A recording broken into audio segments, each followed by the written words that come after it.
స్తుతులు ఎల్లవేళయందు స్తుతించుచుండగా గరుడవు నీవని ఘనతయు నీకని గరుడవు నీవని ఘనతయు నీకని మనసారా నిన్నే స్తుతించేదా మనసారా నిన్నే స్తుతించేదా. హల్లెలూయా. దేవుని స్తోత్రం. కీర్తనల గ్రంథము 121వ అధ్యాయం 1వ వచనం. త్వరగా బైబిల్ స్పీడ్గా చదివిన వారు కొద్దిగా సహకరించవలసిందిగా. యెహోవా యందు 121:1 కొండల తట్టున నా కనులెత్తుచున్నాను, నాకు సహాయము ఎక్కడి నుంచి వచ్చును, అది యెహోవా వలన మాత్రమే నాకు సహాయము వచ్చును. దేవుని స్తోత్రం. దావీదు భక్తుడు చెప్తా ఉన్నాడు, కొండల తట్టున నా కనులెత్తుచున్నాను, నాకు సహాయం ఎక్కడి నుంచి వచ్చినంటే అది నీ దగ్గర నుంచే వస్తుంది నాయనా అని దావీదు భక్తుడు చెప్తా ఉన్నాడు. మానవునికి సహాయము దేవుని దగ్గర నుంచి వచ్చినట్లయితే ఆ సంతోషము ఆ ఆనందము వేరు. మనుషుల నుంచి వచ్చినటువంటి సంతోషము తాత్కాలికంగా ఉండవచ్చునేమో కానీ దేవుడి దగ్గర నుంచి వచ్చినటువంటి సహాయం అంట అది శాశ్వతంగా ఉంటున్నది. దేవుని స్తోత్రం.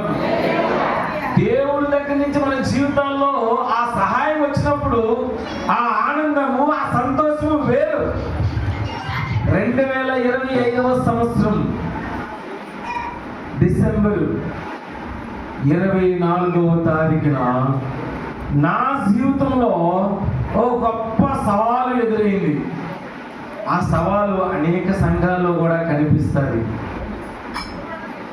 2025 డిసెంబర్ 24 తర్వాత ఏమొస్తుంది? 25 క్రిస్మస్ వస్తుంది. క్రిస్మస్ చేయాలి. నూతనంగా సేవా పరిచర్యలోకి వచ్చాం. చూస్తే సంఘము చాలా తక్కువ మంది. ఏమి చేయాలో అర్థం కానటువంటి పరిస్థితుల్లో తన సేవకుడు ఉన్నప్పుడు తన సేవకుడి దగ్గర 3,000 రూపాయలు ఉన్నాయి. దేవుని స్తోత్రం. ఈ 3,000 పట్టుకొని సుమారు 300 మందికి పైగా ఎలా భోజనాలు పెడతాం, ఎలా క్రిస్మస్ జరుగుతాం అని ఆలోచన చేస్తా ఉన్నాను. ఏమి చేయాలో అర్థం కావడం లేదు. ఇదే సమయంలో ఒక 7 గంటల సమయంలో సేవకురాలు నేను ప్రార్థన చేస్తా ఉన్నాం. ఒక చిన్న అమ్మాయి వచ్చింది. ప్రతి ఆదివారం కూడా మా మందిరానికి వస్తుంది తను, చిన్న అమ్మాయి. ఆ అమ్మాయి వచ్చి అన్నయ్య మనము క్రిస్మస్ గ్రాండ్గా చేద్దాం అన్నయ్య అన్నది. ఈ క్రిస్మస్ గ్రాండ్గా ఎలా చేయాలి? అనేక మందిని పిలిపించాలి. దేవుడి నామం ఎరగిన వారిని, అన్ని జనాంగాన్ని అనేక మందిని మనం పిలుచుకొని వారితో ఆనందంగా క్రిస్మస్ జరుపుకున్నట్లయితే ఆ ఆనందం వేరు. ఎలా చేస్తాం, ఏం చేయాలో అర్థం కావడం లేదు. ఈ 3,000 రూపాయలు కూడా పిల్లలకి క్రిస్మస్కి బట్టలు తీయడానికి ఉంచినటువంటి డబ్బులు. అది పాస్టర్ గారి యొక్క ఇంటి దగ్గర నుంచి పంపించిన డబ్బులు. సేవకుడి దగ్గర కూడా ఏమీ లేవు. ఈ 3,000 పట్టుకొని ఎలా? అయ్యా, నీ పుట్టినరోజు వేడుకలు జరుపుకోవాలని నేను ఆశపడుతున్నాను అయ్యా. సేవలోకి వచ్చినటువంటి మొదటి క్రిస్మస్ నేను ఎలా జరుపుకోవాలి మొదలుపెట్టి ప్రార్థన చేస్తున్నప్పుడు ఒక అబ్బాయి ఫోన్ చేసి, బ్రదర్ గౌతమ్, మీరు క్రిస్మస్ చేస్తున్నారా? ఎస్ చేస్తున్నాం. అయితే నేను మీ మందిరానికి 25 కేజీల చికెన్ నేను పంపిస్తా ఉన్నాను. దేవుని స్తోత్రం. మరి 25 కేజీలు చికెన్ ఉంది. మరి రైస్ ఉండాలి, పప్పులు ఉండాలి, ఉప్పులు ఉండాలి, కూరగాయలు ఉండాలి, బియ్యం ఉండాలి, అన్నీ ఉండాలి కదా. ఇక్కడ ప్రార్థన చేస్తాను, ప్రభువా కర్రీకైతే నువ్వు సహాయం చేస్తావు కానీ మరి మిగతా ఇటు సంగతి ఏంటి నాయన అనుకున్నాను. 9 కావస్తా ఉంది. అన్య జనాంగంలో నుంచి వచ్చినటువంటి ఒక ఆయన వచ్చి, రేపు మీరు క్రిస్మస్ అయిపోతున్నారంట, నేను 35 కేజీల సన్ రైస్ మీ దేవుని మందిరానికి పంపిస్తున్నాను. దేవుని స్తోత్రం. మరి రైస్ వచ్చింది, ఏం చేయాలి? ఇంకా నువ్వు ప్రార్థన చేస్తా ఉన్నావు. ఇంకా నువ్వు ప్రార్థన చేస్తా ఉన్నప్పుడు ఒక ఆయన ఫోన్ చేసి, తమ్ముడు మీరు క్రిస్మస్ చేస్తున్నారంట, మేము హిందువులమే, కానీ మీరు అద్భుతంగా ప్రతి ఆదివారం కూడా మా పిల్లలు ఎంతో మందిని సండే స్కూల్లో నడిపిస్తా ఉన్నారు. నేను 6 కేజీలు నూనె పంపిస్తా ఉన్నాను. దేవుని స్తోత్రం. 10 కేజీలు చింతపండు పంపిస్తా ఉన్నాను, 10 కేజీలు ఉల్లిపాయలు పంపిస్తా ఉన్నాను అని చెప్పేసి ఒక దేవుడు అంటే తెలియనటువంటి ఒక సహోదరి ద్వారా నాకు ఫోన్. దేవుని స్తోత్రం. అంతా బాగానే ఉంది. మార్నింగ్ అయ్యేసరికి కొంచెం ధైర్యంగానే ఉన్నాం. అయినా ఇంకా మధ్యాహ్నం కదా, ఎదురు చూస్తూ ఉన్నాం. ఇంకా అప్పుడు వచ్చి పాస్టర్ గారు అన్నారు, ఏమండి మరి ఇంత చేస్తున్నాం కదా, మరి ఒక టెంట్ కానీ ఒక 100 చైర్లు వేసుకుంటే బాగుంటుంది కదండి, కింద కూర్చొని బట్టి ఏం క్రిస్మస్ చేసుకుంటామండి అని. అవునా, ఫోన్ చేస్తాం. ఎలా ఉంటామండి యెహోవా ఈరే అని చెప్పేసి ఫోన్ చేస్తే టెంట్ వచ్చింది, చైర్లు వచ్చింది. అప్పుడు వచ్చి మరలా అంటున్న పాస్టర్ గారు, ఏమండి ఇన్ని చేసింది దేవుడు, మరి మనకి స్టేజ్ కూడా దేవుని స్తోత్రం. అయ్యా ఎక్కడున్నారు బ్రదర్, స్టేజ్ కూడా తెచ్చి, డబ్బులు ఎక్కువ తేలి పర్వాలేదు తీసుకోండి. దేవుని స్తోత్రం. మరి స్టేజ్ వచ్చింది, చైర్లు వచ్చాయి, టెంట్ వచ్చింది, మరి ఇంకేం కావాలి? హల్లెలూయా. మైక్ కావాలి. మా దగ్గర ఉన్నటువంటి 2 హౌసా బాక్సులు ఆత్మీయ తండ్రి గారు పంపించారు విజయనగరం నుంచి. అవి సౌండ్ పర్వతమైన సౌండ్ వస్తాయి. మరి ఇంత క్రిస్మస్ చేసుకోవడం సౌండ్ సిస్టమ్ లేకపోతే బాగోదండి, ప్రార్థన చేద్దాం, దేవుడే సహాయం చేస్తారని చెప్పేసి మరలా సౌండ్ సిస్టమ్ తీసుకొని వచ్చి ఆయన అంటాడు, ఏంటండి పాస్టర్ గారు మీరు అన్నీ ఒకసారి మీరు చెప్పుకోవాలి కదండి, ఒకసారి చైర్లు టెంట్ అన్నారు, మరలా ఇంకేమన్నారు, సౌండ్ సిస్టమ్ అన్నారు, మరి బ్యానర్ సంగతి ఏంటండి అని. బ్యానర్ వచ్చేస్తుంది, మరి డెకరేషన్ సంగతి ఏంటంటే అదేదో మీరే చేయండి అన్న. అయితే ఒక 500 ఫోన్పే చేయండి అని ఆయనే డెకరేషన్ చేశారు. యూట్యూబ్లో చూస్తే క్లియర్గా అర్థమైంది. ఈ సేవా పరిచర్యలో నేను ఏంటి ఫేస్ చేస్తున్నానో మోసన్న గారికి తెలుసు. ప్రతిదీ కూడా నేను చెప్తా ఉంటాను. అనేక సార్లు ఆయన ఫోన్ చేసి, బ్రదర్ ఎలా ఉంది సేవా పరిచయం, ఎలా ఉందని చెప్పి ప్రతిసారి అడుగుతూ ఉంటాను. నూతనంగా 2025లో పరిచయమైనటువంటి సేవకులు అదే సేవకులు జీవితాంతం ఉంటారని బలంగా నమ్ముతాం. దేవుని స్తోత్రం. అన్నీ వచ్చేస్తాయి. అయితే దేవుని నమ్ముకున్నటువంటి ఒక కీబోర్డ్ ఆయన ఉన్నారు. ఒక దగ్గరికి వెళ్తాను నేను, బ్రదర్ మీరు క్రిస్మస్ వస్తే బాగుంటుంది రండి అంటే, అన్నా నేను కీబోర్డ్తో పాటు ఏంటది ప్యాంట్స్ కూడా పట్టుకొని వచ్చేస్తున్నాను. దేవుని స్తోత్రం. మాకు ఏమి డబ్బులు ఇవ్వాల్సిన అవసరం లేదన్న, మీరు మంచిగా సేవా కార్యక్రమాలు చేస్తున్నారు, దేవుని పుట్టినరోజు జరుపుకుంటున్నారు కనుక అవి కూడా తీసుకొని వస్తా ఉన్నాను. దేవుని స్తోత్రం. దేవుని యొక్క సహాయము వస్తే ఇలా ఉంటుందని నా జీవితంలో ఉన్నటువంటి అనుభవాన్ని మీకు నేను చెప్తా ఉన్నాను. మనుషులు ఇచ్చే సహాయము అది తాత్కాలికమైనది అయిపోతుందేమో కానీ దేవుడు ఇచ్చినటువంటి సహాయము అది ఎప్పటికి కూడా తరతరములుగానే ఉంటుంది. దేవుని స్తోత్రం. అయితే మనము దేవుడి దగ్గర నుండి సహాయం పొందుకోవాలనుకుంటే మనం చేయాల్సిన పని ఏంటంటే, కీర్తన గ్రంథము 28వ అధ్యాయము 6వ వచనం ఒకసారి మనం చూద్దాం. యెహోవా, కీర్తన 28:6. యెహోవా నా విజ్ఞాపన ధ్వని ఆలకించి ఉన్నాడు, ఆయనకు స్తోత్రము కలుగును గాక. దేవుని స్తోత్రం. ఎవరికి స్తోత్రము కలుగును గాక? ఆయనకి స్తోత్రము కలుగును గాక.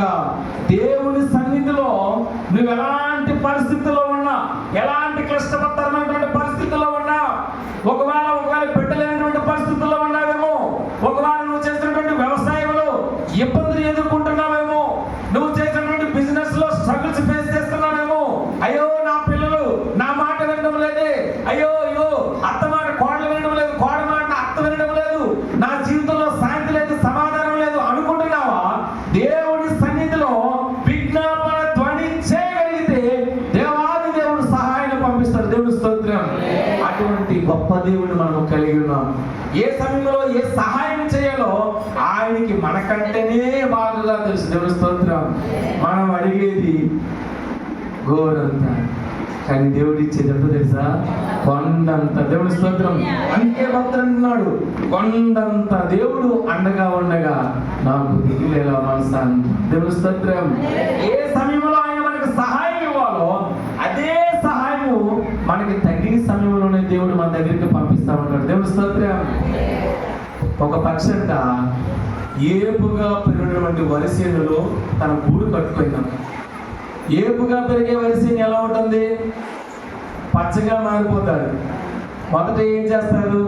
తొలకరవాన 12నే వరి విత్తులు చల్లుతారు, నారు తీస్తారు, నారు తీసి కట్టలు కడతారు, కట్టలు పట్టుకొని వెళ్ళి మట్టె గొస్తులు కట్టుకొని మగువులందరూ ఆడవాళ్ళందరూ కూడా వెళ్ళి ఒలుపులు పోసుకుంటూ ఉడుపులు ఉడుస్తూ ఉంటారు. దేవుని స్తోత్రం. అంతే కదా. దాని తర్వాత ఏమవుతుంది? కొద్ది కొద్దిగా పెరిగి పెళ్లి కూతురైతే ఎలాగైతే ఇలా వంగు ఉంటుందో అటు రీతిగా కోత సమయానికి వరిసేను ఎలా ఉంటుంది? కొంచెం వంగుగా ఉంటుంది కోత సమయానికి. అయితే ఈ ఏపుగా పెరిగినటువంటి ఈ పనులలో ఈ పక్షులంట ఒక పట్టు పెట్టుకుందంట. పెట్టుకొని ఆహారానికి ఒకరోజు వెళ్ళిందంట. వెళ్ళిపోతున్నప్పుడు ఆహారం పట్టుకొని సాయంత్రం వచ్చేసరికట పిల్ల పక్షులు ఉంటాయి కదా, అవన్నీ భయపడుతుంటే ఎందుకు భయపడుతున్నారు, ఎందుకు కలవరపడుతున్నారు అని చెప్పి తల్లి పక్షి పిల్ల పక్షిని అడిగిందట. అయితే లేదు రైతు వచ్చాడమ్మా, రైతు వచ్చేసి ఫోన్ చేశాడు, వాళ్ళ బాబుకు ఫోన్ చేసి పూలు వాళ్ళని రేపు అర్జెంటుగా తీసుకున్నారా, వరిసేను పంట చేతికి వచ్చేసింది, ఇమీడియట్ గా కోసేయాలని చెప్పేసి అన్నాడమ్మా, అందుకే మేము భయపడుతున్నాము అన్నాయంట ఆ పిల్ల పక్షి. ఓ ఇంతేనా, ఏం భయపడద్దు నేనున్నానుగా అని చెప్పేసి మరుసటి రోజు ఆహారానికి వెళ్ళిపోయిందంట. మరలా రెండోసారి సాయంత్రానికి వచ్చేసరికి ఇంకా భయపడుతున్నాయట. ఎందుకు భయపడుతున్నారు మీరు, ఎందుకు కలవరపడుతున్నారు అని చెప్పేసి ఆ పిల్ల పక్షుల్ని తల్లి పక్షి అడిగిందంట. అడిగినప్పుడట నిన్నైతే కూలోళ్ళు తీసుకొని రమ్మన్నాడు, కానీ ఈరోజు వాళ్ళ బాబుని రమ్మంటున్నాడు, కూలోళ్ళు అవసరం లేదు, నువ్వు నేనే కోసేద్దాం త్వరగా రా అని చెప్పేసి వాళ్ళ అబ్బాయికి ఫోన్ చేశాడమ్మా, అందుకే భయంగా ఉంది, మన ఇల్లు ఏమైపోద్దు అని చెప్పేసి పిల్ల పక్షులు చెప్తా ఉన్నాయట. అప్పటికి తల్లి పక్షి అంటుందంట, ఏం పర్వాలేదు, భయం లేదు, నేను ధైర్యంగా ఉన్నానని చెప్పేసి మరలను ఆహారానికి వెళ్ళిపోయిందంట. మరలా సాయంత్రం వచ్చేసరి కదా ఎంకను గజ ఒడిగిపోతున్నారంట. ఎందుకు భయపడుతున్నారు? ఈ రోజు కూడా అలాగే జరిగిందా? లేదు రైతు అంటున్నాడు, ఈ రోజు కూలోళ్ళు వచ్చినా రాకపోయినా, నా కొడుకు వచ్చినా రాకపోయినా నేనే ప్రారంభించేస్తానని చెప్పేసి అంటున్నాడు, అందుకే భయపడతాను అమ్మా అనేసరికి ఎస్ టైం అయింది పదండి అని చెప్పేసి మరలను ఆ ప్రాంతం నుంచి ఇంకో ప్రాంతానికి గూడు కట్టుకున్నాయంట. గూడు కట్టుకున్నప్పుడట ఆ పిల్ల పక్షులు తల్లి పక్షులు అడిగేట, అమ్మా ఫస్ట్ ఫోన్ చేసినప్పుడు కూలోళ్ళకి ఫోన్ చేసినప్పుడు ఆ లేబర్ రారని చెప్పేసి అన్నావు, రెండోసారి ఫోన్ చేసినప్పుడు కొడుకుని రమ్మని రైతు పిలిచాడు, పర్వాలేదు అన్నావు, మరి మూడోసారి ఎందుకమ్మా అంటే మనిషి ఎప్పుడైతే ఇంకొకరి మీద ఆధారపడతాడో, మానవుడు ఎప్పుడైతే ఇతరుల మీద ఆధారపడతాడో అప్పుడు ఏ కార్యము చేయలేడు, ఏ పని కూడా చేయలేడు. ఆ రైతే స్వతహాగా పూనుకొని ముందుకు వస్తా ఉన్నాడు, పని ప్రారంభమైపోతుంది. దేవుని స్తోత్రం. నీ జీవితంలో నా జీవితంలో కూడా ఇతరుల ముందు ఎప్పుడైతే మనం ఆధారపడతామో అప్పుడంటే మన జీవితాల్లో కార్యాలు జరగవు. మన జీవితాల్లో కార్యాలు జరగాలంటే దేవాది దేవుడి మీద నమ్మకం ఇచ్చి ఆయన సహాయం కొరకు మనం కనిపెడతాం.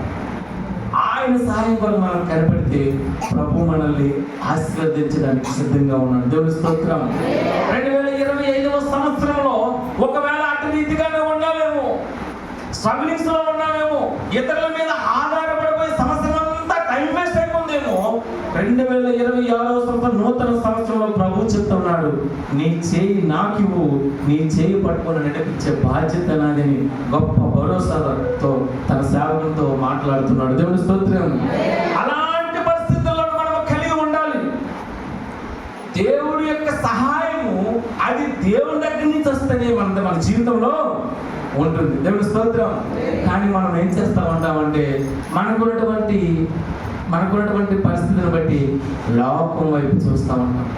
ఎవరైనా వస్తే నాకు హెల్ప్ చేస్తే బాగున్నాయి, ఎగ్జామ్స్ రాస్తాం, ఎవరైనా ముందు చూపిస్తే బాగున్నాయి, ఇంట్లో ఉన్న డబ్బులు లేవు పక్కింటి వాళ్ళు ఇస్తే బాగున్నాయి, ఎవరైనా సహాయం చేస్తే బాగుండని చెప్పేసి లోకం వైపు చూస్తాం. కానీ అట లోకం ఎలాంటి పరిస్థితుల్లో ఉందో తెలుసా?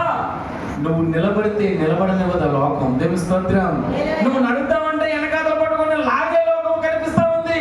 అందుకే దావీదు భక్తుడు అంటున్నాడు, అయ్యా నాకు సహాయము అది నీ వైపు చూస్తున్నాను, నీ దగ్గర నుంచే నాకు సహాయం వస్తే బాగుంటుంది అని దావీదు యొక్క అనుభవాల్లో నుంచి రాస్తున్నటువంటి కీర్తన. దేవుని స్తోత్రం. లోకం ఎలా ఉందంటే ఒకసారి ఒక దోమ అంట పిల్లలు పెట్టిందండి. దేవుని స్తోత్రం. పిల్లలు పెట్టిన తర్వాత పిల్లలు ఎగరడానికి బయటికి వెళ్ళాయంట. ఒక పిల్ల ఎగిరిందట, ఎగురుకుంటూ వెళ్ళిందట. ఎగురుకుంటూ వెళ్తున్నప్పుడు మళ్ళా ఇంటికి వచ్చేసరికి తల్లిదోమ అడుగుతుందంట పిల్లదోమని, అమ్మా వీధిలో నుంచి ఎగురుకుంటూ బాగా వెళ్ళావు, ఎలా ఉంది? ఎవరన్నా ఈ పేరు మర్చిపోయారు? ఉక్కినిపాలెం చుట్టూరు తిరుగుకొని వచ్చారు కదా. మొదటి రోజు మీ ఎగరటము మీ అనుభవం ఎలా ఉంది అంటే అట ఆ పిల్లదోమ అంటుందట, మమ్మీ నేను ఉక్కినిపాలెం వీధిలో నుంచి వెళ్తా ఉంటే అందరు నాకు చప్పట్లు కొడుతున్నారు, చప్పట్లు. ఈ చప్పట్లు చూసి నా మనసు ఎంతో ఆనందంగా ఉందమ్మా అన్నదంట. అప్పుడు అన్నదంట తల్లిదోమ, ఒరే పిచ్చిదానా, అవి చప్పట్లు కావే, నిన్ను చంపేయడానికి బ్యాటలతోటి చేతులతోటి నిన్ను వెంట పెడుతున్నారు. దేవుని స్తోత్రం. లోకము నిన్ను వెంట పెట్టిన, లోకం నిన్ను తరమాలని చూస్తున్నా, లోకం నిన్ను కొట్టాలని చూస్తున్నా, ప్రభు ఆదరించే గొప్ప దేవుడు అయినాడు. దేవుని స్తోత్రం. అలాంటి దేవుడిని మనం కలిగి ఉన్నాం. దేవుని స్తోత్రం. అలాంటి దేవుణ్ణి మనం ఎప్పుడు కూడా నిర్లక్ష్యం చేయకూడదు. మనకి ఏ అవసరం, మనకి ఏ కష్టం ఉందో, ఏ ఇబ్బంది ఉందో, ఏ ఇరుకుందో మన హృదయంతరంగంలో ఎరిగినటువంటి గొప్ప దేవుడు ఆయన. దేవుని స్తోత్రం. అలాంటి దేవుడిని మనం కలిగి ఉన్నాం. అయితే దేవుని సన్నిధిలో దేవుని యొక్క సహాయము ఎప్పుడు వస్తుంది? ఎలా మనం పొందుకుంటాం? ఆయన మాట మనం వినగాలి. ఆయన మాట వినకన్నా లోకము మాట విని సొంత ఆలోచనలతో కానీ ఒకవేళ మనం ముందుకు వెళ్ళామా ఎక్కడొక్కడ ఊబులో మనం పడిపోతాం. నేను కూడా 2014వ సంవత్సరంలో, దాని క్రితము క్రైస్తవులంటే నాకు పడదు. క్రైస్తవులు కనబడితే ఒకటే హేళన. ఎందుకంటే నాకున్నటువంటి గర్వం, నాకున్నటువంటి డబ్బు పలుకుబడి, నాకున్నటువంటి బలం పలుకుబడి, నాకున్నటువంటి అన్నదమ్ములు పలుకుబడిని చూసి దేవుని బిడ్డలంతే ఎగిరి పడిపోయేవాడిని. ఇంట్లో అందరూ పూజారి అనేవారు. అయితే నేను చేసిన పూజలో ఓ పెద్ద మేకపోతుని నోటితో కొరికి ఆ గొంతుకు తీసేసి ఆ దేవుడి దగ్గర సమర్పించడం మా పూజలో ఒక సాంప్రదాయం. ఈ మేకపోతుని నోటితో కొరికి, కత్తి ఉపయోగించకుండా నోటితో కొరికి చంపాలి. చుట్టూ తప్పుడుగుల వాళ్ళు గెంతుతా ఉన్నారు. ఆ గంగమ్మ పండుగలో నేను గెంతుతా ఉన్నాను. ఎందుకంటే నేను అప్పటికి ప్రభువుని తెలుసుకోలేదు. వెనకాతలు పట్టుకొని మా అన్నయ్య వీపు మీద కొడుతున్నాడు, పడు దాన్ని సంపు అంటున్నాడు. సంపు అంటున్నాడు. అందరు పట్టుకొని ఆ మేకపోతు మీద కాళ్ళు వేసి పట్టి 10 మంది 20 మంది పడితే దాన్ని ఇక్కడ కొరికి ఈ లోపల గొంతులో చేపెడుతున్నప్పుడు ఈ గొంతు లోపలికి చేయి వెళ్ళినప్పుడు దాని యొక్క వేదన, దాని యొక్క ఆర్తనాడు, దాని మొర, దాని ఆవేదన నా చేయి స్పర్శ ద్వారా నా హృదయానికి వెళ్ళి సువార్త వచ్చింది. దేవుని స్తోత్రం. అయినప్పుడు కూడా ఆలోచింపజేస్తున్నాను. నేను ఒక పోస్ట్ గ్రాడ్యుయేట్ స్టూడెంట్ని, ఎంఏ సంవత్సరాలు చదివినటువంటి వ్యక్తిని, అనేక మంది సహాయం చేసినటువంటి వ్యక్తిని, సమాజంలో మంచి పలుకుబడినటువంటి వ్యక్తిని. నేను చేస్తున్నది ఇది నిజమేనా, ఇది నిజమైనటువంటి భక్తేనా అని చేయబట్టి ఆలోచించినప్పుడు మరణం ఎక్కడి నుంచి కొట్టడం అనేది నువ్వే తీయాలి, మేము ఎవరు తీయలేము. ఎందుకంటే నువ్వే వస్తాడు. నా జీవితం ఎలా ఉండేదో తెలుసా? పెద్ద పెద్ద సంగీతాలు ఎత్తుకొని, వెయిట్ లిఫ్టింగ్ చేసుకొని, కరాయిటీస్, కత్తిసాము, నాన్సర్ ఒక్కటి కాదు, భూమి మీద ఏవైతే ముష్టి యుద్ధాలు ఉన్నాయో ఆ ముష్టి యుద్ధాల కల్లా ఈ ముష్టివాడు నేర్చుకున్నాడు. దేవుని స్తోత్రం. నేర్చుకోవడానికి దేని కొరకు? ఇతరులను కొట్టడానికి కొరకు. ఎవరైనా ఎదురుగా వస్తే ఒక మాట కొట్టేనే సమాధానం చెప్పాల్సిన పరిస్థితి ఉండేది. కాలేజీకి వెళ్తున్నప్పుడు బ్యాగులో కొడవలు పట్టుకొని దిగపెట్టిన రోజులు కూడా ఉన్నాయి. అయితే అలాంటి దౌర్భాగ్యమైనటువంటి నన్ను, అలాంటి మూర్ఖునైనటువంటి నన్ను, అలాగ నా బలాన్ని చూసుకొని నేను వెలగిపోతున్నటువంటి నన్ను ప్రభు ఒక మేకపోతు స్వరం ద్వారా నన్ను కదిలించాడు. దేవుని స్తోత్రం. ఆయన కదిలించినప్పుడు ఆయన మాట పట్టుకొని ఇంకా అసలు ఈ ప్రాంతంలో ఒక్క క్షణం కూడా ఉండకూడదని చెప్పి వెంటనే ఈఎంయు బండి ఎక్కేసి విజయనగరం వచ్చేసాను. వచ్చి ఈ బైబిల్ దేవుడి గురించి సువార్త చేస్తూ ఉన్నారు. మొదటిగా కనిపించారు నాకు. అప్పుడు ఒక ఆయన ఇచ్చాడు, బ్రదర్ మీరు ప్రభు నమ్ముకోండి. నాకు రెండు పరిస్థితులన్నీ చెప్పాడు సేవకునికి. ఆ సేవకునికి అన్ని చెప్పినప్పుడు ఆయన అన్నాడు, మీరు దేవుడు మాట వింటే మిమ్మల్ని అనేక ప్రాంతాల్లో దేవుడు వాడుకోబోతున్నాడు. దేవుడు స్తోత్రం. మీరు దేవుడి మాట వినండి అని చెప్పేసి ఒక పాట ఇచ్చి వెళ్ళిపోయాడు. లోకంలో పాటలు అయితే మంచిగా పాటలు రాస్తూ ఉంటాను, పాడుతూ ఉంటాను. నేను దేవుడి పాట రాదు. మంచే లేని నా పైన ఎంతో ప్రేమ చూపు అనే పాట ఆ సేవకు నా చేతిలో పెట్టేసి వెళ్ళిపోయాడు. ఆ పాట యూట్యూబ్లో కొట్టాను. ఆ పాట నేర్చుకోవడానికి నాకు 10 రోజులు పట్టింది. దేవుని స్తోత్రం. మామూలు పాటలు ఎంత కష్టమైన పాటలు అయినా సరే సరిగ్గా కూడుకున్న పాటలైనా పాడేసేవాడిని. కానీ ఈ పాటలు నాకు రావు. ఎందుకంటే ఇక కొత్త లోకం. దేవుని స్తోత్రం. ఈ లోకం చూసినట్లయితే మనం అయితే ఒక 10 నిమిషాలు నీళ్ళు వచ్చేస్తాం. వీళ్ళు తెల్లవారు 10 గంటల నుంచి 1 గంట వరకు అక్కడే ఉంటారు. ఆ లోకంలోకి వెళ్ళాలంటే భయం. కానీ నాకు ఎక్కడో ప్రభు నన్ను ఆకర్షిస్తా ఉన్నాడు. నువ్వు రా. దేవుని స్తోత్రం. ఆ పాట నేర్చుకున్నప్పుడు అందులో ఒక మాట ఉంటుంది, లోకాన్ని ఏలేరా రాజువైన నీవు, సామాన్యుల ఇంట నీ కాలు పెట్టినావు, నీవెంత దీన మనసు నాకెంత నీవెంత దీన మనసు నాకెంత ఆయన దీన మనసుతోట సామాన్యులటువంటి ఇంట్లో, సామాన్యుల హృదయంలో, సామాన్యుల జీవితాల్లో ఆయన అడుగు పెట్టినాడు. దేవుని స్తోత్రం. దేవాది దేవుడు అంట పెద్ద పెద్ద పిహెచ్డి చేసిన స్కాలర్లు పిలుచుకోలేదు, పెద్ద పెద్ద విద్యావేత్తలు పిలుచుకోలేదు, పెద్ద పెద్ద పండితుల్ని పావలను పిలుచుకోలేదు. ఆయన ఎవరు పిలుచుకున్నాడు తెలుసా? చేపలు పట్టిన జాలలు, వీడ్చలేనటువంటి పాములను. దేవుని స్తోత్రం. నాకు భోజనం చేస్తున్నప్పుడు సేవకు చెప్తా ఉన్నాను, రాయడం కూడా రాదంట. దేవుని స్తోత్రం. పూరి ప్రాంతాల్లోకి వెళ్ళంట సువార్తను ప్రకటించాడు. దేవుని స్తోత్రం. రాష్ట్రంలో ఎన్ని జిల్లాలు ఉన్నాయో అన్ని జిల్లాల పేర్లు కూడా చెప్పేస్తా ఉన్నారు. దేవుని స్తోత్రం. అలాంటి సేవ, అలాంటి సహవాసం, అలాంటి సమర్పణతో కూడుకుని మెట్లు వేసుకుని నిర్మించినటువంటి భవనం. దేవుని స్తోత్రం. అయితే దేవుడి మాట ఎప్పుడైతే మనం వింటామో అప్పుడట సహాయం ఆటోమేటిక్గా మన దగ్గరికి వస్తూ ఉంటుందంట.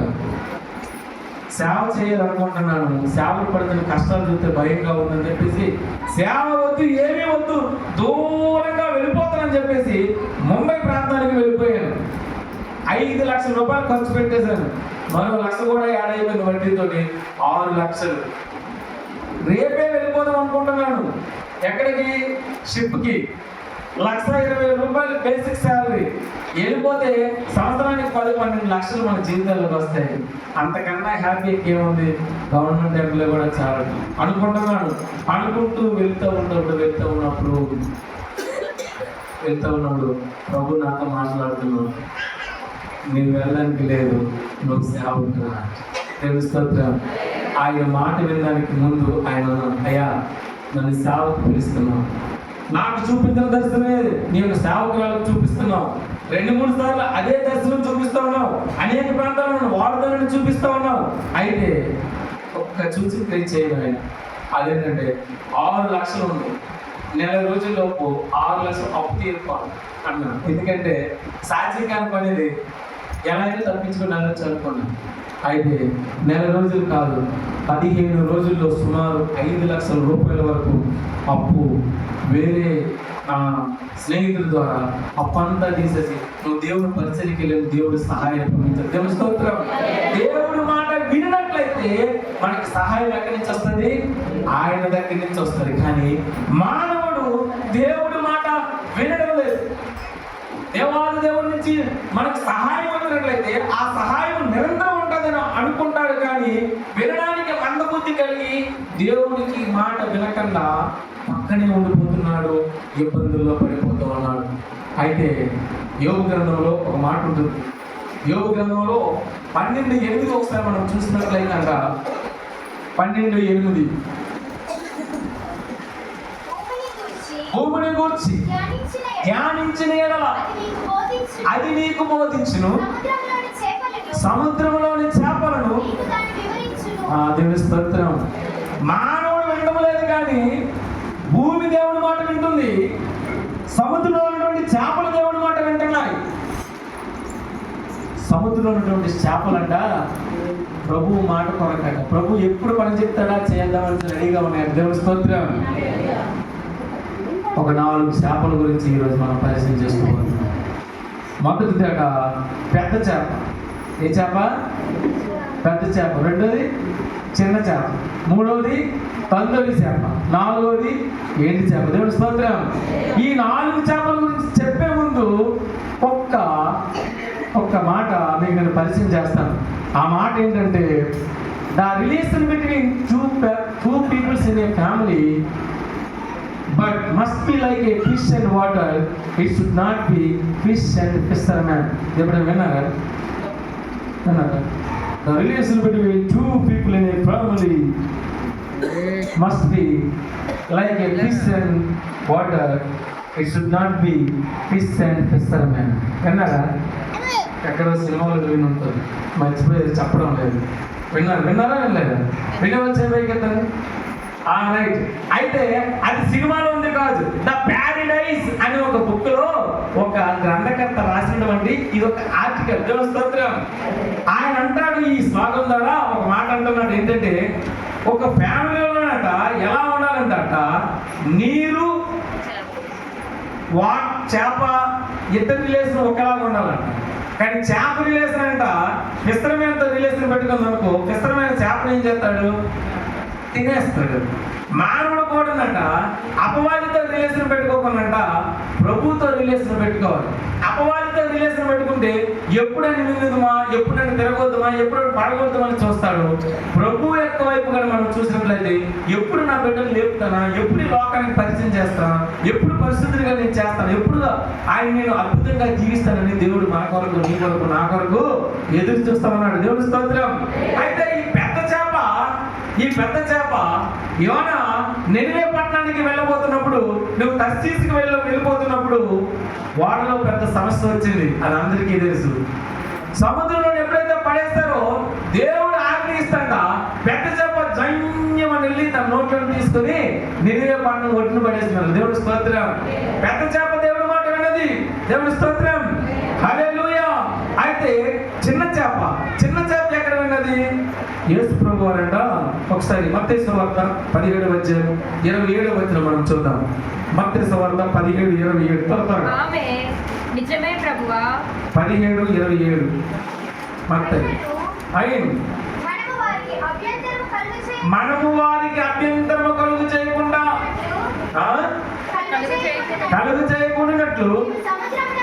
నీవు సముద్రంలోనికి పోయి ఏలము వేసి మొదటి పైగా వచ్చినటువంటి చేపను తీసుకొని దాని నోరు తెరచి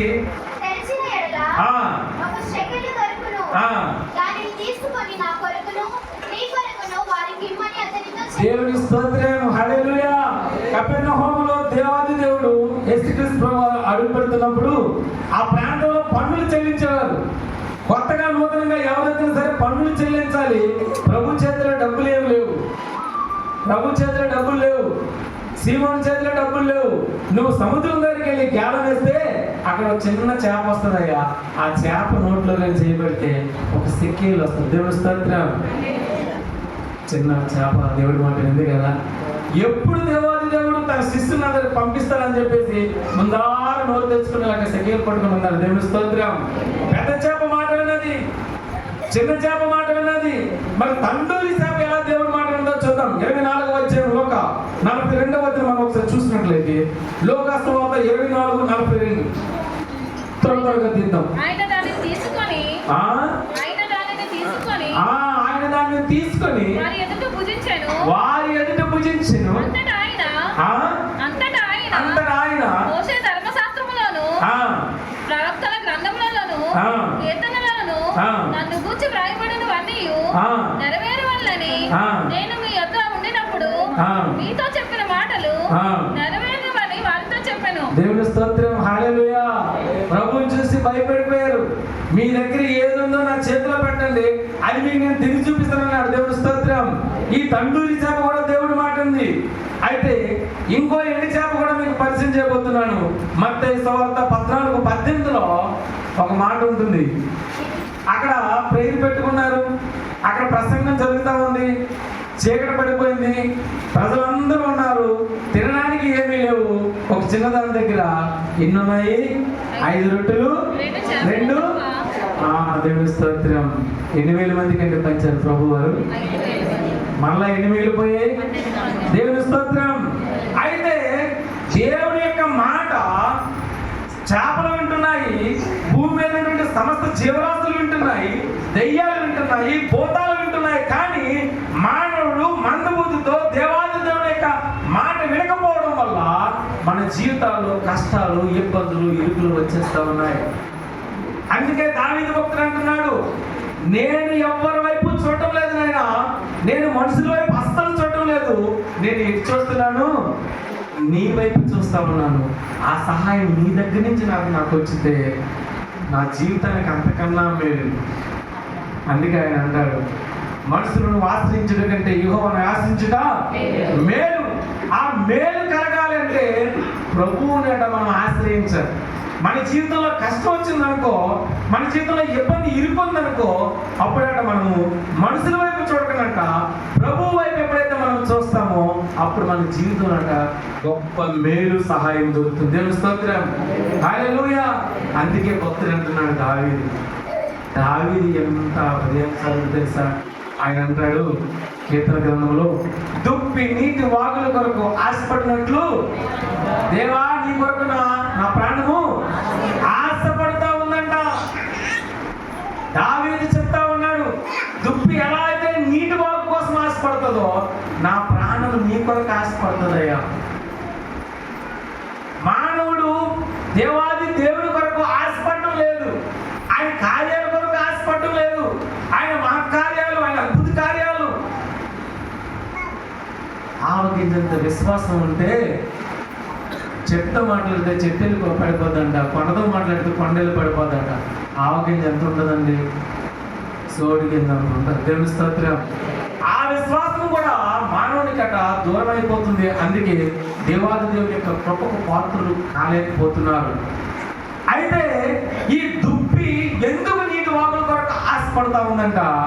ఈ దుప్పి అంటే వెళ్ళి ఆ నదిలో అంట బాగా స్నానం చేసుకొని తన కంపుని, ఆ బ్యాడ్ స్మెల్ని ఆ నదిలో అంట రోజు కడుక్కుంటా ఉంటాం. ఎందుకు కడుక్కుంటుందో తెలుసా?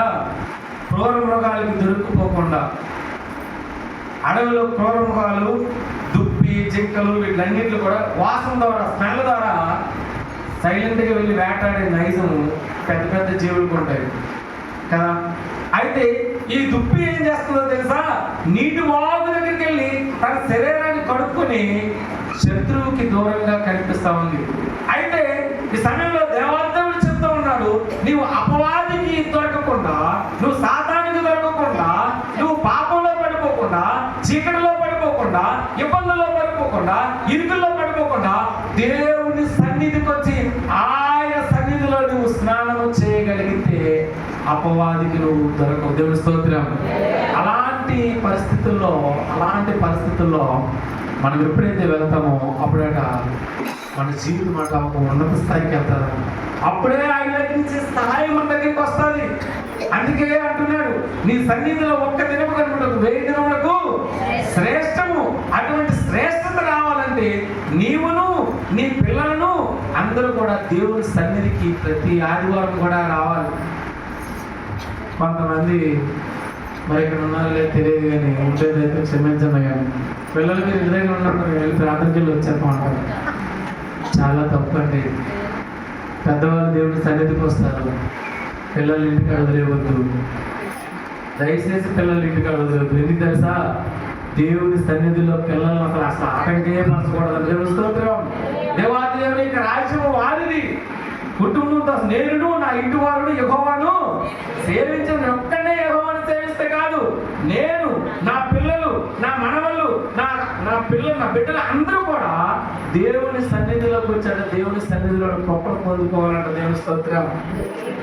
చేపలు వింటున్నాయి, భూమిని ధ్యానిస్తే భూమి వివరిస్తా ఉంది, ఆకాశాన్ని చూస్తే ఆకాశం వివరిస్తా ఉంది. ఎందుకంటే ఆయన చేసినటువంటి పనులు అవి. అయితే మానవుడు దేవుడి మాట వినకపోవడం వల్ల దేవుడి యొక్క కృపకు దూరంగా అయిపోతున్నాడు. దేవుని స్తోత్రం. అనేక సార్లు లోకంలో ఉన్నప్పుడు అనేక సార్లు కష్టాలు వస్తూ ఉంటాయి, ఇబ్బందులు వస్తూ ఉంటాయి. ఎలాంటి స్ట్రగులింగ్స్ వస్తాయో తెలుసా? మన ఇంకా నాకు సావే సగం, ఇంకొక ఆలోచన, ఇంకొక సహాయం నాకు లేదు అనేటువంటి పరిస్థితుల్లో కూడా అంట ప్రభు అట ఎదురు చూస్తూ ఉన్నాడట. నా బిడ్డ ఈ కష్టకాలంలో నిలబడతాడా లేదా? దేవుని స్తోత్రం. ఒకసారి సంఖ్యాకాండం 20:11 మనం చూసినట్లయితే, సంఖ్యాకాండము అప్పుడు మోషే రెండు మార్లు తన కర్రతో ఆ బండను కొట్టగా నీళ్లు సమృద్ధిగా ప్రవహించెను. దేవుని స్తోత్రం. హల్లెలూయా. చూసారా? గడుపుకుంటున్నారు, చదువుకుంటున్నారు. ఓ మోసే, అక్కడ కానీ ఉన్నట్లయితే చక్కగా బానిస బతికైనా సరే పూటకి దండం దొరికేదయ్యా, మంచినీళ్ళు దొరికేవి. ఈ ఎడారి ప్రాంతంలో మాకు ఏమీ దొరకడం లేదు. చదువుకుంటున్నారు, కొనుక్కుంటున్నారు, తిట్టుకుంటున్నారు మోసేని. మోసే అంటున్నాడు, అయ్యా నాకు సహాయం మీ దగ్గర నుంచే రావాలి. తిరుగుబాటు అయిపోతున్నారన్నప్పుడు 2 సార్లు కరగొట్టున్నప్పుడు చదువు ఒకసారి. అప్పుడు మోసే చెయ్యి ఎత్తి 2 మార్లు తన కర్రతో ఆ బండను కొట్టగా నీళ్లు సమృద్ధిగా ప్రవహించెను. సమాజమును పశువులను త్రాగెను. హల్లెలూయా. దేవుని స్తోత్రం. నీళ్లు ప్రవహించి వారు మాత్రమే కాకుండా సమాజం వారితో కూడుకున్న అందరూ పశువులు కూడానట దాహం తీర్చుకోనండి. దేవుని స్తోత్రం. దేవుని సన్నిధిలోకి వచ్చి నువ్వు ఆశీర్వదించబడితే నీ ద్వారా నీ కుటుంబం కూడా అదే నీరు తాగబోతుంది. దేవుని స్తోత్రం. దేవుని సన్నిధికి వచ్చి ఎప్పుడైతే దేవాలయం దేవుని యొక్క కృపను మీరు పొందుకుంటారో అప్పుడట నీ ద్వారా నీ ఇరుగు పొరుగు వారికి ఆశీర్వాదం వస్తుంది. దేవుని స్తోత్రం. నీ ద్వారా నీ గ్రామానికి ఆశీర్వాదం, నీ ద్వారా నీ రాష్ట్రానికి ఆశీర్వాదం రాబోతుంది, నీ ద్వారా ఈ దేశానికి ఆశీర్వాదం రాబోతుంది. దేవుని స్తోత్రం. నేను మొన్న క్రికెట్ ఆడుతున్నప్పుడు చాలా కష్టమైన పరిస్థితులు అయిపోతుంది. ఆ సహోదరి జమీమా ఏమన్నా తెలుసా? ఒక్క మాట గుర్తించుకోండి, నువ్వు నిలబడు, నీ తల నేను పైకెత్తాననే మాట తీసుకొని పోరాటం చేసింది, భారతదేశాన్ని విజయ పతాకం వైపు నడిపించింది. దేవుని స్తోత్రం. ఆవిడ మా స్నేహితులందరూ కలిసి బెంగళూరు ప్రాంతంలో గిటార్ నేర్చుకున్నాం. వాళ్ళ నాన్నగారు ఎప్పుడు మా కాంటాక్ట్లోనే ఉంటారు. దేవుని స్తోత్రం. హల్లెలూయా. అయితే నేను ఎందుకు ఈ మాట నేను చెప్తున్నానంటే, దేవుడి వైపు మనం ఎప్పుడైతే చూస్తామో, నువ్వు ఎలాంటి కష్టాలున్న పరిస్థితి, ఎలాంటి ఇబ్బందుల్లో ఉన్నంట విశ్వాస వీరుడు అంటే ఎన్నడూ కాలిపోడంట. దేవుని స్తోత్రం. ఒకసారి చూసినట్లయితే నిర్గమాకాండం 3:2 ఒకసారి మనం చూసినట్లయితే, నిర్గమాకాండం 3:2 మనం ఒకసారి మనం చూసినట్లయితే, ఆ పొద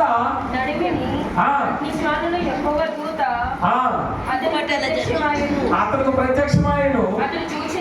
అతను చూసినప్పుడు అగ్ని వలన దేవుని స్తోత్రం. ఇంకా కానీ పొద కాలిపోలేదు. దేవుని స్తోత్రం. అగ్నితో మండిపోతున్నటువంటి పొదను చూసి లోకం ఏమనుకుంటుంది? పొద కాలిపోతుంది, కానీ ఏమైతుందండి? అగ్నితో కనిపిస్తా ఉంది కానీ పొద కాలిపోలేదన్న. విశ్వాస వీరుడు కూడా దేవాది దేవుని యొక్క సన్నిధిలో నిలబడగలిగితే ఎన్నడూ కూడా కదల్చబడడు. దేవుని స్తోత్రం. షడ్రక్ మేషక్ అబేద్నెగోలు ఉన్నారు. ఆ ప్రాంతంలో ఆ మైదానంలో పెద్ద విగ్రహం చేసి మీరు మొక్కని లేకపోతే మీ తలకాయలు లేచిపోతే రాజు అన్నప్పుడు అది బొమ్మే దానికి మేము మొక్కమని చెప్పేసి ముగ్గురు ఉండిపోయారు. దేవుని స్తోత్రం. అగ్గిలో పడినప్పుడు అగ్గి అయితే మండుతా ఉంది కానీ లోపల ఉన్నటువంటి ముగ్గురు కాలిపోయారా? దేవుని స్తోత్రం. నీ జీవితంలో కష్టం రావచ్చు, ఇబ్బంది రావచ్చు, ఇరుకు రావచ్చు. ఇగో నా పిల్లలు నా మాట వినలేదు, నా కుటుంబం విచ్ఛిన్నం అయిపోతుంది అనుకుంటున్నావేమో. ఇగో ఇన్ని సంవత్సరాల నుంచి నేను ప్రభువు నమ్ముకున్నాను, నాకు ఇంకా బిడ్డలేదు అనుకుంటున్నావేమో. ఇదిగో నేను ఒక వ్యాపారం చేస్తాను, ఈ వ్యాపారంలో నేను సక్సెస్ అవ్వలేకపోతాను, ఇంకా దేవుడే లేడనుకుంటున్నావేమో. కానీ దేవాది దేవుడు తన వాక్యం ద్వారా చెప్తున్నాడు, ఎన్నడూ విశ్వాసహీనుడు కాలిపోడు. దేవుని స్తోత్రం. హల్లెలూయా. దేవుని యొక్క సహాయం కొరకు మనం ఎదురు చూస్తే ఆయన పంపే సహాయం ఎలా ఉంటుంది తెలుసా? యుగ యుగాలకి ఉంటుంది. దేవుని స్తోత్రం. హల్లెలూయా. అయితే దేవుని సన్నిధిలో నమ్మకంగా ఉండండి. దేవుడి సన్నిధిలో ఎప్పుడైతే నమ్మకంగా ఉంటామో, నీకన్నా నీ సహోదరుడు యోగ్యమైన వాడిగా ఎంచుకొని దేవుడి పరిచర్యలో నిరంతరం ఎప్పుడైతే మనం నమ్మకంగా ఉంటామో, అప్పుడైతే మన జీవితాల్లోకి ఎలాంటి ఆశీర్వాదాలు వస్తాయో తెలుసా? ఒకసారి మనం చదివినట్లయితే యెషయా గ్రంథము 43వ అధ్యాయము 18-19 ఒకసారి చూద్దాం. యెషయా గ్రంథం 43:18-19. హల్లెలూయా. హల్లెలూయా.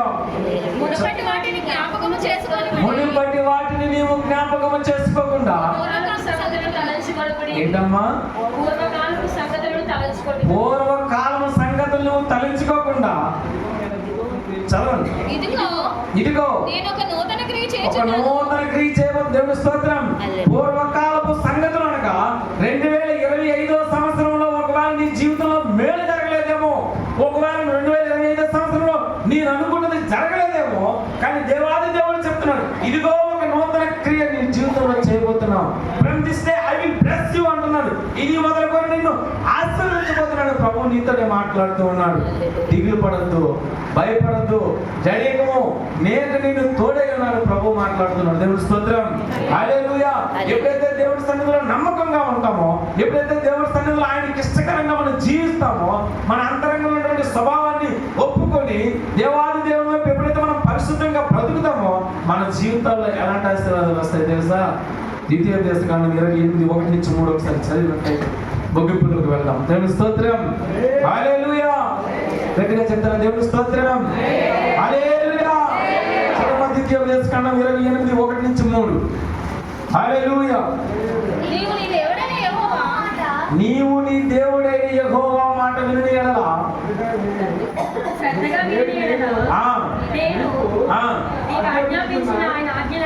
నేను నీకు ఆజ్ఞాపించిన ఆయన ఆజ్ఞలన్నింటినీ అనుసరించి నడుచుకొని నీ ఎడల నీ దేవుడైన యెహోవా భూమి మీద ఉన్న సమస్త జనముల కంటే చూసారా?